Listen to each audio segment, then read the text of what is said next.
We have actually already reached the final session of the TTA track this year, which is, well, kind of for me a little bit of a relief because we work on this for months on end, but it's also a little bit sad when I know that it's beginning to come to a closure. But I'm hoping, obviously, that everybody who has managed to be here for most of the morning has had a good morning, and everybody's very welcome to reach out to me subsequently afterwards, find me on social media, and tell me what you liked, what you didn't like, what we should add next year, because it's all evolving all the time. And as I said when we started this morning, we've been going with this track now for 6 years. And by the looks of it, it's still a popular track. And obviously, we hope to be back next year with more. Two kind of big announcements. I am very, very excited to invite some fabulous people onto the stage in a minute. They are no other than, I know them, but I can never remember their titles, so you must forgive me. It's Nishank Krishnan, who is the CEO of TUI Musement. Nishank and I have worked before, so it's especially nice for me to get him back on stage here. Kristin Dorset, who's Chief Product Officer of Viator. She's new to me, not necessarily to this industry. And lastly, we had hoped, I know many of you might be a little bit disappointed now, we had hoped that Douglas Quimby of Arival, co-founder of Arival, would have been here. He always helps me every year when we host this particular track, but sadly, Douglas sends his apologies. He's had to travel back to America early because, as many of you know, there is a strike coming tomorrow, and that's prevented him from staying today. So hope we're not going to lose the entire room because of that. I am certainly no Douglas Quimby, but I'm going to do my very, very best. And I have discussed a number of questions, both with my panel and also with Douglas in advance yesterday before he left Berlin. This particular session is titled "The Power of Local Experiences." No, it's not, because we've just had that. I'm so sorry. The outlook for experiences, key trends in tours, activities, and attractions. And with the panel, we're going to dive into kind of what's happening, what are the trends looking like for tours and activities, what are TUI Musement and Viator finding that their customers are excited about. So without any further ado, I'll ask the guys to come to stage with me, and we will definitely take some questions towards the end, possibly not on Slido, because I don't know if that was set up, but maybe on Slido, and certainly with some handheld microphones. So please give Nishank and Kristin a warm welcome, and they'll come to the stage with me now. Thank you.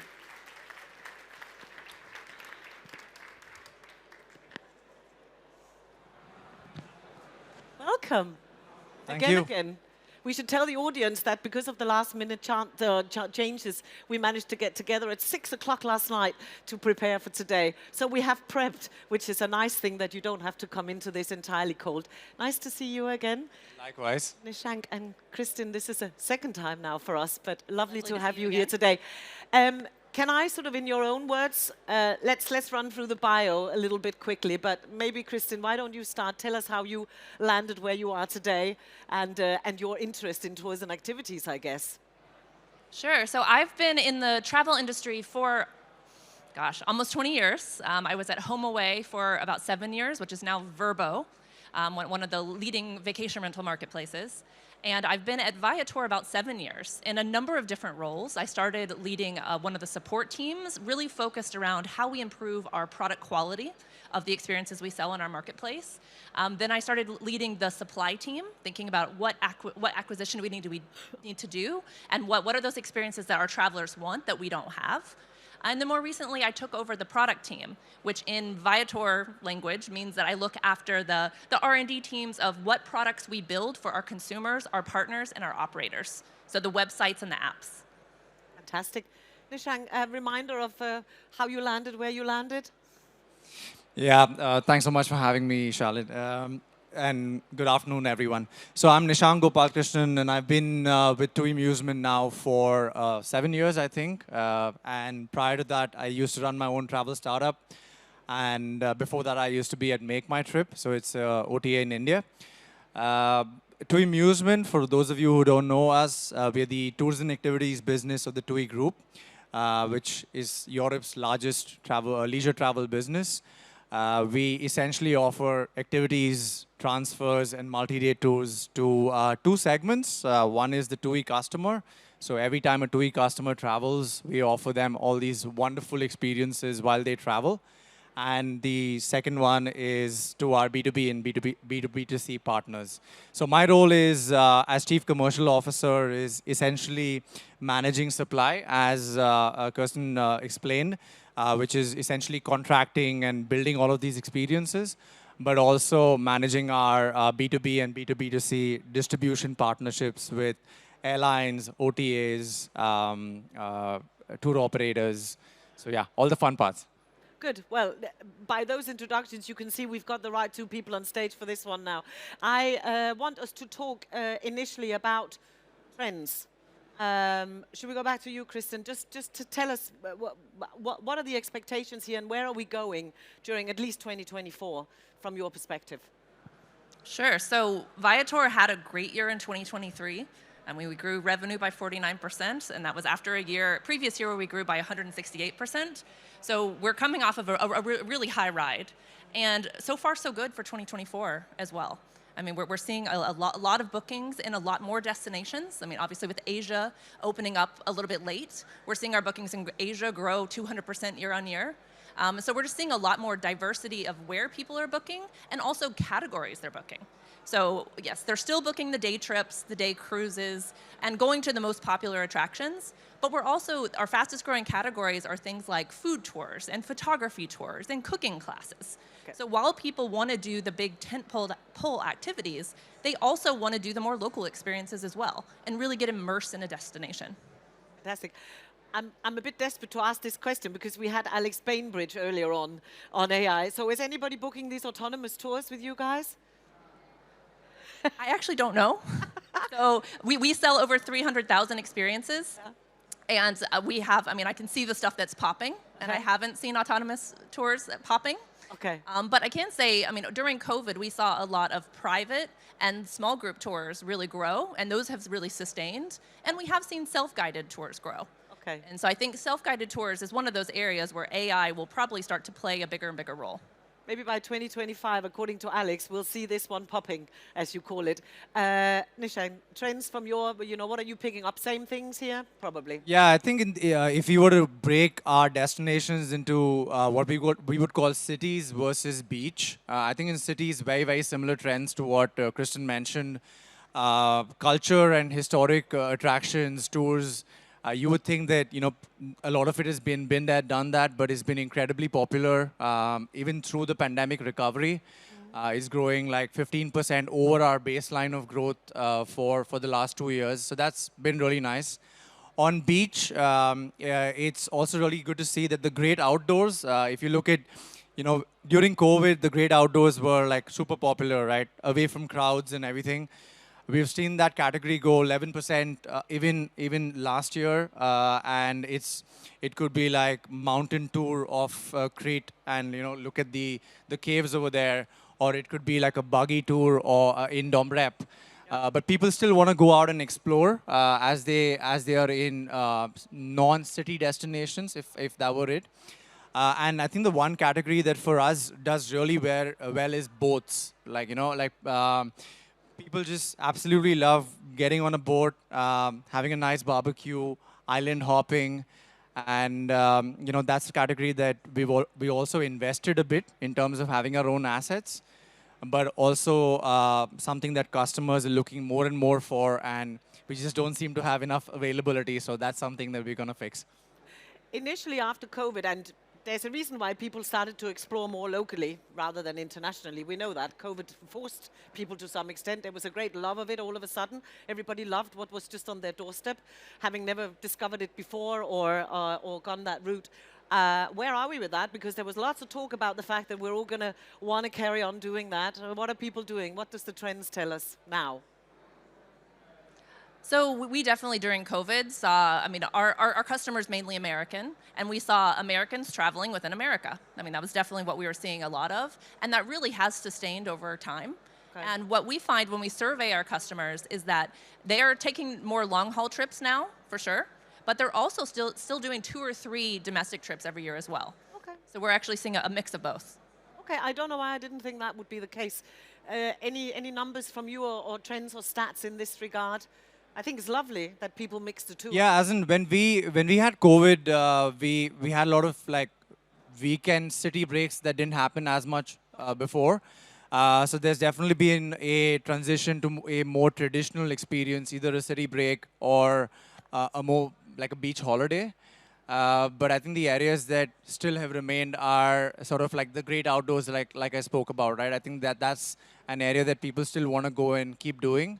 Yeah. So yeah, I would say that's kind of how Some we of look those at it. trends are still sticking, you could say. Yeah, Yeah. yeah, some of Okay. them, yeah. Yeah, well, I think that that can only be a good thing. I'll add to that, we've also seen outdoor tours and activities and markets that were very small for us before, like Moab, Utah, or Jackson Hole, Wyoming, are still among some of our fastest growing destinations. Yeah. So even post-COVID, people still want to get outside and see beautiful national parks. It kind of dawned on everyone that there was something on your doorstep, I think, rather than have to always take a plane to see the nature in all its glory. What we've touched on this already, but let's go a bit deeper. What are the travelers looking for, and what's rising? You've already touched on this a little bit. I know that there's most likely in the audience quite a lot of organizations and startups, you know, who are wanting to get on that bandwagon in terms of creating something niche and bespoke. And we're talking whether it's pottery painting or cooking, or you know, what are people looking for more than just bucket and spade? Maybe Kristen, do you want to go first, or Nishan, please? Yeah, so if you look at, let's differentiate between attractions and tours, right? So in the attraction space, I would think it's largely commoditized because you know you have an attraction ticket, you have an audio tour, you have a guided tour, and yes, you can bring differentiation, but I would say it's rather limited. I think the real innovations happening in the tour space. So for example, TUI Amusement has invested in bringing together all our collection of products, and we're calling it the TUI Collection. TUI Collection had more than 1.25 million customers who took our experience last year, best ever year for us. And the real value is we have a value guarantee, which gives you a great price, free cancellation. But people don't book just because of that, right? They book because of the quality of the guide, the quality of the experience, the connection to the local community, and you know, be it you know, connecting to either nature or connecting to people and culture. And I think that's the trend that we're really over-indexing on this year and going into next year. We want to build differentiated experiences, and we want to offer it along with our tickets and tours portfolio. And we see that's the reason why people would come to us, either B2C or even through our partners.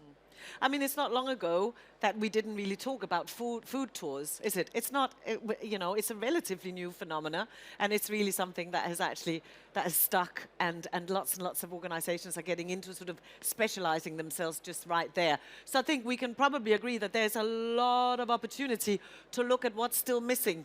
And, you know, if you find an area that's still missing, there will be some people that will want to go down that route and have that kind of holiday where you immerse yourself in whatever it might be, pottery or painting or as I said.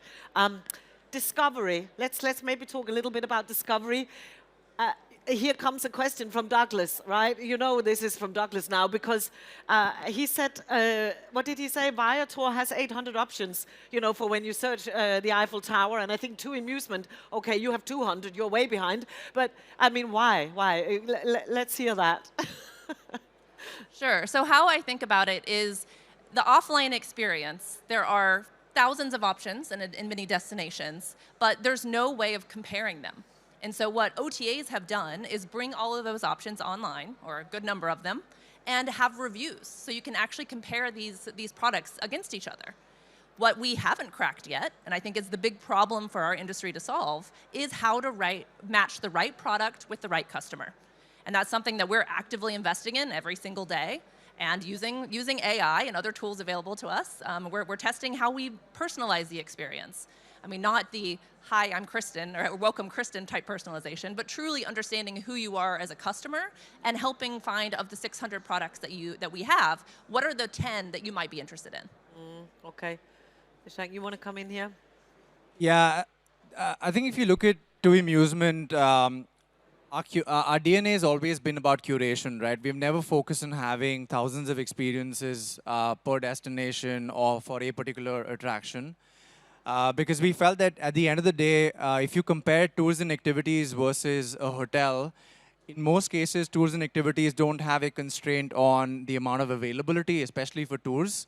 Whereas hotels, you have a finite number of beds and you need to have basically 100 hotels in an area to be available to be shown on display, right? So our focus has always been, let's try and identify a smaller set of products that is more relevant to the customer. So everything Christian said about using reviews or customer satisfaction scores to aid how you rank those products, we absolutely do.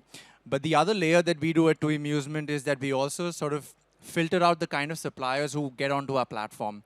So there are two levels of curation. One is more in terms of sustainability criteria, health and safety. We want to make sure high quality suppliers get on our platform first of all, and it's not an open marketplace, if you were to call it that. And then, once they go live, we also didn't try and basically have tags around, sustainability or something like that, which tries to give people some kind of nudge people in the direction towards the kind of experiences we really want to offer. The other thing that's quite unique about the way TUI Amusement distributes our products is that we do it online, so app, website, through our partners. But we also do it through retail agents, and we also do it through reps and concierges in hotels. Yeah. Right? So imagine you're a retail agent and you're selling a holiday. If you get 10,000 experiences for one city, you're going to go crazy, right? Because you also have to book the flight and the hotel. So we're really working on for some of those advisory sale channels of ours, of having a smaller shortlist of higher value or higher quality products, and trying to sort of push them through those channels a lot better. So much more bespoke. Yeah, I think that is important. It is still quite overwhelming for the poor traveler sometimes. We still need to do, I think, a much better job there. I think we can all as travel industry people agree on that. Let's go to sustainability. You mentioned the word twice, so we've definitely got to go there. It bothers me somewhat, as much as travel is in my DNA, and I'm lucky enough to come from a family and parents who pretty much spent whatever little money they had just on travel. I have all my life foregoed smart clothes, rather take the trip. But we have to be, of course, much more mindful about how we do things. Over tourism, we saw what things looked like during COVID, and I know I have sort of come back to that. But what are the engagements? What are the conversations that you are having? What are your organizations doing? You've sort of touched on it a little bit in terms of steering, the traveler maybe down a different track rather than everybody descend on one city. I shall not name one in particular, but Kristin, do you want to maybe just tell us a little bit about initiatives or conversations that are taking place? Sure. So honestly, we're not doing as much with this as we should be. It's something we talk about a lot, and we have lots of ideas of what we could do. I mean, so we, especially as people are having experiences be one of the reasons why they're picking a destination, we can start pushing people in certain destinations over others. So if people are coming to Viator saying, I want the best scuba diving in the world, let's send them to the lesser traveled destinations instead of sending everybody to the Maldives. And so there's definitely things we can and should be doing. Okay. Nishank, something from your perspective and TUI Amusement perspective? I think our perspective on over-tourism is more, let's really figure out and work with the destination and try to make that destination more sustainable. So I'll give you an example of what TUI is doing specifically in roads. We have something called the Roads Collab, where we're working with the roads authorities to essentially solve three problems, I would say. One is it's a beautiful island and it's, biodiverse, beautiful place. How do we make sure we retain that, right? So there's a lot of research and studies going into how can we, have a really strong positive footprint over there. Another example is how, we have a lot of customers going into that destination. How do we have more and more local jobs being part of, that growth with us? So it's like that. And then the third element of the Roads Collab is more around our ecological footprint over there, right? So if you look at TUI Amusement, we have our buses, we have our jeeps, Can we look at our fuel optimization? Can we look at our fuel usage? Can our fleet be more green? Can we look at our water usage? I spoke about boats earlier. How can we make sure we leave a positive footprint on the environment, right? So I think those are the kind of initiatives that we are looking at to combat tourism overall.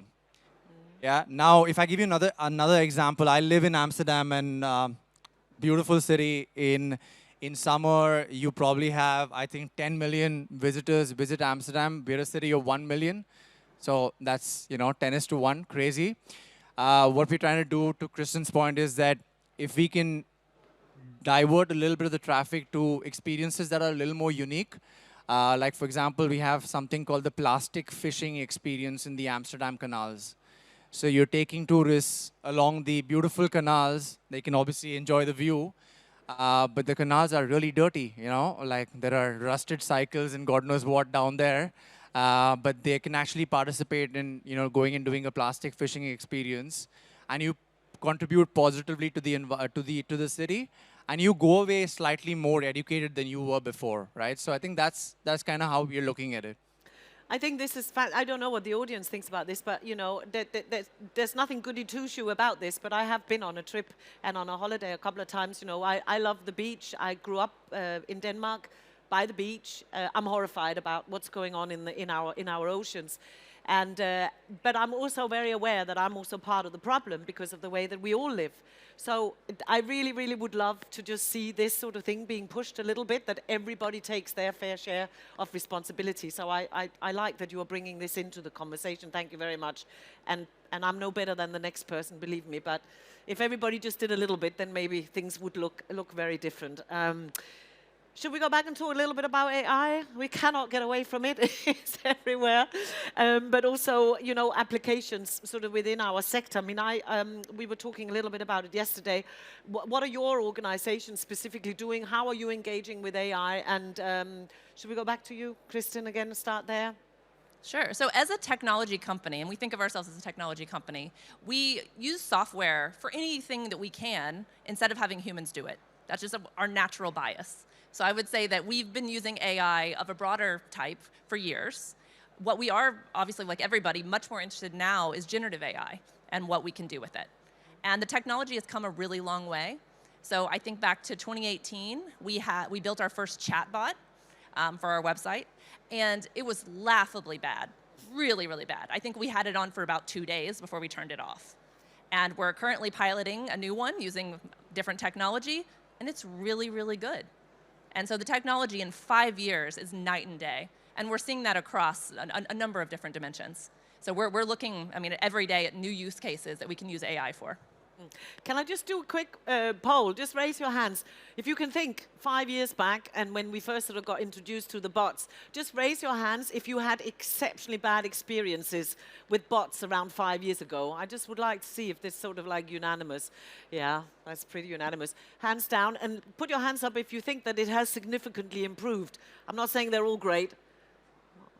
Okay, yeah, so it mirrors exactly your experience. I wish you luck with that one, right? You can't make a mistake twice. Nishank, how are you getting on with AI? In addition to what Kristen said, I think we look at AI using sort of four layers or four perspectives. So one is customer service. We're also piloting a chatbot, and I don't know how good it is, but it's work in progress. We're looking at discovery, so how you experience our website or our app, what kind of recommendations we give you for experiences. So that's something that's supported by AI. We're looking at essentially content and our content teams. Huge amount of back-end focus of AI over there. Translations, content generation, image generations. I think there's a lot of stuff under the hood that AI can help with, which essentially, like she said, is essentially cost saving and efficiency. And the last part of it, which is interesting for us as an operator, because we obviously operate our own experiences as well, is the entire element of route planning. We have 27 million TUI customers who take a transfer with us, moving them from one part of the island to the other, or from the airport to the hotels. requires intelligence, and if we have a system that can help us do it, which is what's happening now, it can be a huge amount of productivity gain for us. So I think those are the 4 areas that we're really investing in now. Right. And you are using partners for this? You're not doing everything in-house, I take it? Yeah, for the route planning solution, we use a partner. Yeah. For everything else, we use basically openly available tools, and we build on top of that stack. So you specialize your own staff and you use the best of partners, I guess, is the way to say that. What about you guys? Is that same for? I think very, very Viator? similar. I think, I mean, the underlying generative AI technologies are very, very good. And Yeah, then so we exactly. basically adopt them and fine tune them to our use cases. Yeah, of course. No need to reinvent the wheel if somebody has already invented it, as they say. The role of brands was another thing that we were going to talk about. There was a question around the, can we have a sort of a combined branded multi-destination type tour and activity experience? Can that be done? Is it being done? Yeah, we're quite gung-ho about using a brand and really building a in-destination brand. So I'm going to give you an example of something that we're doing with National Geographic. So Nat Geo is essentially, or rather TUI Amusement is powering the Nat Geo day tours. So we have 150 day tours across 60 destinations, I think, where we are bringing really unique products to the market. Right? You can imagine when we go to museums and attractions and we have Nat Geo on our arm, it's quite a door opener, which essentially means we have exclusive access. We have guides that are really trained by Nat Geo content experts. We have sustainability really built into the entire experience itself. We worked with the Global Sustainable Tourism Council to define what sustainability means for experiences. It's the first time there's been a industry certification for it. So all the Nat Geo experiences are green and fair certified. So that's a check against them. Okay. And they're also making sure that we have a local impact, right? So we rolled it out earlier last year to our cruise line partners. Lot of excitement around that. And now we're going to roll it out this year to also our B2B and our B2C partners. So we're quite excited, and we have a really nice partner in Nat Geo to go to market with. That's great. Yeah, and also for the audience, obviously, to kind of go out and discover that a little bit as well. Now, I know we've got about 10 minutes left, so I'm very happy to actually open up the floor to a couple of questions as well. We have some mics somewhere, I think. So if there are questions, just I'll try and be quite observant. If you have, oh yeah, right, there we go. We'll get a mic to this chap down here, please, ladies, if you have. Just here, right in front of me. Thank you. Thank you very much. Hi, I'm Guy Kuttner. I'm from Amsterdam. I'm the co-founder of the Fun Group. We operate over 300 different activities in Amsterdam, and we are, of course, listed on your OTAs and on all the OTAs in general. First of all, I would like to invite you for a cruise on our boat. We're the only company that does it for corporate events as well, the plastic fishing. So it's also something that we really like to do. And if you need more boats, we're building 6 new boats. So Absolutely. Let's talk later. yeah, of course. I would like to ask you something a bit concerning that I've been hearing about the industry. It is in Amsterdam, but maybe in other places. There's a new agenda of a few different companies, which I do not stand behind, but with the raising commissions of OTAs and the fact that you control the market. We decided as a company we cannot go against your budget and promote our own products, right? You have the big budgets. There's some discussions about let's make Amsterdam an OTA-free city, something that happened with Uber, that drivers don't want to be on Uber anymore, and so on. I would love to hear what you think about it, because the OTAs are everywhere, and yeah, it might change a lot of things if a city would decide to do that. That's certainly an interesting question. You happen to be living in Amsterdam, so I have to go to you first, Nishang, sorry. Yeah, I don't see the point in demonizing the OTAs, right? The OTAs are a distribution channel. As Kristen mentioned before, we provide a convenient way for customers to select experiences, book it, refund it, cancel it. So there's clearly a value proposition there. When I think about it from a supplier or an operator perspective, you really want different channels that give you different types of customers, that give you diversity, and the OTAs are part of that mix. Right? So they're part of your mix. So if you're a business that has 90% of your business coming in from OTAs, maybe you think twice about your business model. But I think the OTAs are a very important high growth channel that you should have as part of it. I've been talking to a lot of supply partners at Arival as well earlier in this week, and most of our conversations have been how we can drive more incremental demand. So think additional markets, think customer types who never came to you. And I think that's sort of the conversation that most of us should have. I don't see a carpet ban around OTAs really helping the consumer at the end of the day. Kristen, do you want to chime in as well? I agree with most of what Nishank has said. I mean, I think that OTAs provide a valuable service for the customer in bringing all of their options into one place. And I too talk to operators all the time, and I hear that what people really want is more bookings. They want to grow their business, and to do that, they need more volume. And that is where the OTA can be a valuable partner for you in that. Yeah, thank you for that. I think actually considered answered on this. There's always a balance here, and I think, for some of the smaller suppliers, there's always an anxiety that, that the commissions are going to go up and up and up, which is why we always get the question. You're not the first one, you won't be the last. But I think it's important that you take the question as the OTAs in the room. There's no doubt that there's no point in demonizing one group over another. I certainly also know a lot of suppliers that would not do half as well as they do if it wasn't for their partnership with the OTAs. But I'm also very critical about, rates rising and rising. So I try to at least address the balance in the work that I do. I'd kind of like to go back and talk a little bit about the long tail, because we've spoken a little bit about the short tail and, what do people want, and niche and immersive experiences and so on. What do we do to address the long tail here, really? Kristen, maybe I can go back to you, please. So we made the decision years ago to become an open marketplace versus curated. And we rebuilt our platform to enable really anyone in a destination anywhere in the world to load their experience and put it for sale in our network of sites.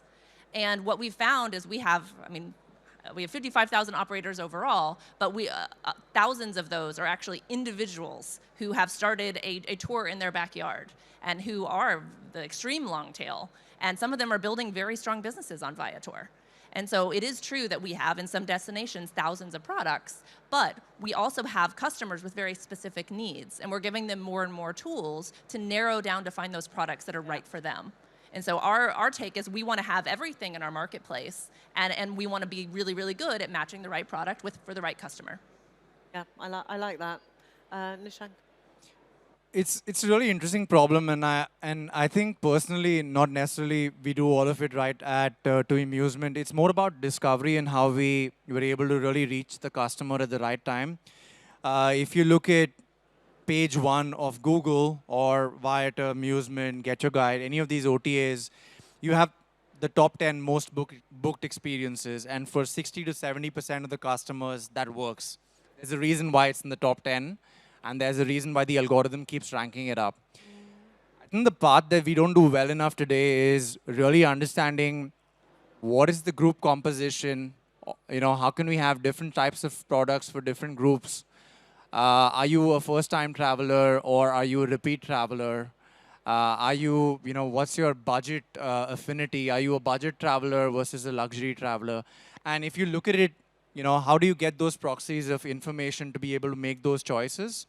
I think when we have some of our B2B partnerships or even our partnership with TUI, obviously they own us, we already know what kind of hotel are you going to stay in. We know what's your group composition going to look like.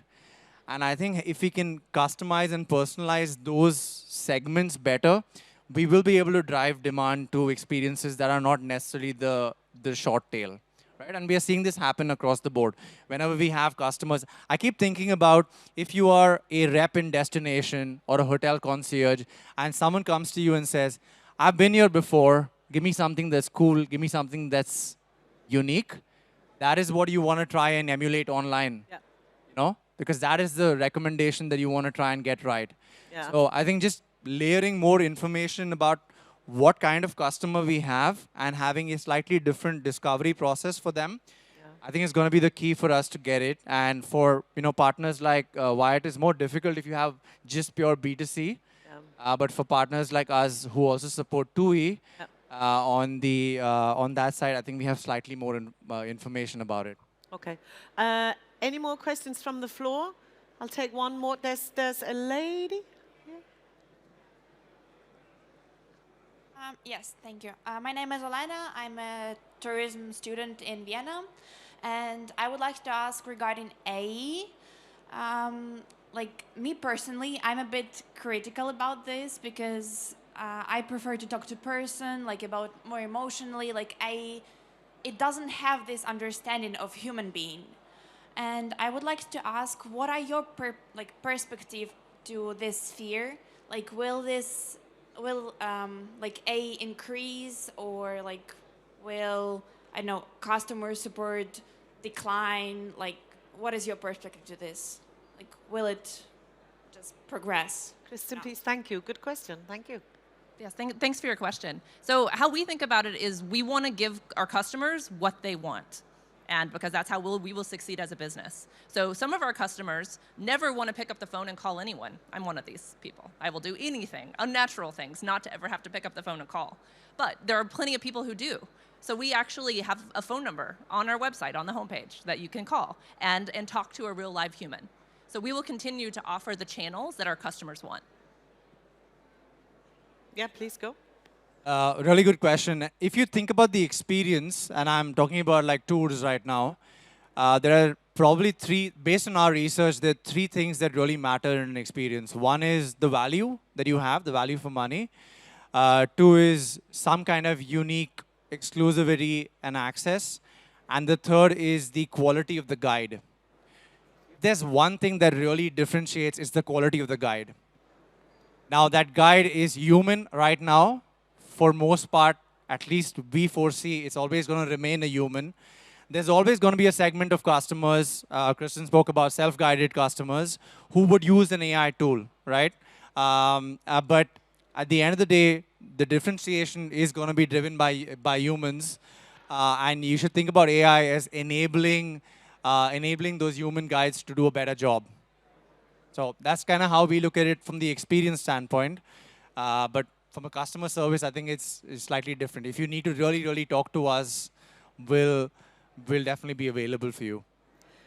And I guess like with all technology, it is part of the change. The one thing we can be absolutely certain of is change, right? So we have to remember, I think, that as well. It's also about how comfortable we've become with it. I think being critical is key, but also not being afraid of the change because it will come either way.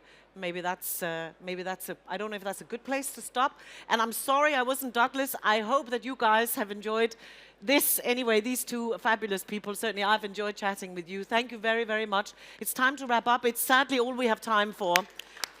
Thank you very much, and I'll do Thank you so much. notes. Thank you, Jill. I'll do a couple of notes to wrap up. Thank you very much.